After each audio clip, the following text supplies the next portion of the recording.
एक राजा ने अपने सैनिकों को सड़क के बीच में एक बड़ी चट्टान रखने के लिए कहा। चट्टान को बीच सड़क में रखवाकर राजा ने अपने सैनिकों से छुपकर उस चट्टान पर नज़र रखने के लिए कहा कि देखना उस चट्टान को रास्ते से कौन हटाता है।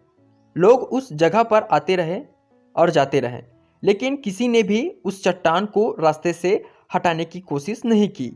उस चट्टान के पास से लोगों के गुजरने वालों में राजा के कुछ करीबी लोग और शहर के बड़े व्यापारी भी शामिल थे, और उनमें से कुछ लोग तो राजा को ही कोसने लगते कि क्या राजा इस चट्टान को भी रास्ते से नहीं हटवा सकता।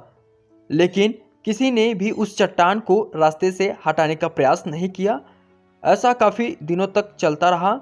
एक दिन एक किसान अपनी सब्जियों के साथ उधर से गुजर रहा था। उसने चट्टान को रास्ते में पड़े देखा और सोचा कि सबको इस चट्टान की वजह से कितनी तकलीफ हो रही है।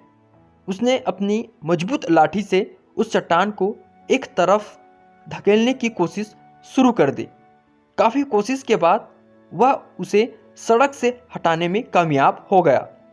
चट्टान रास्ते से हटाने के बाद किसान अपनी सब्जियों को उठाकर जाने ही वाला था कि अचानक उसकी नज़र एक पोटली पर गई, जो ठीक उसी जगह पर पड़ी थी जहाँ से उसने वह चट्टान हटाए थे। उसने उस पोटली को खोलकर देखा तो उसमें सोने के कई सिक्के थे, और उन सिक्कों के साथ राजा का एक संदेश भी था, जिसमें लिखा था कि ये सोने के सिक्के उनके लिए हैं जो इस चट्टान को रास्ते से हटाएगा।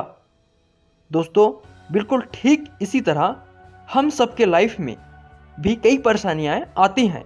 कुछ लोग उन परेशानियों से बचकर निकल जाते हैं और कुछ रास्ता बदल देते हैं, और चंद लोग ठान लेते हैं उन परेशानियों का हल निकाल लेने की, और ऐसे ही लोग मुश्किलों में संभावनाओं में छिपे अवसर खोज लेते हैं। मजबूत इरादे और नेक दिल के साथ किए गए कोशिशों के परिणाम हमेशा ही अच्छे आते हैं।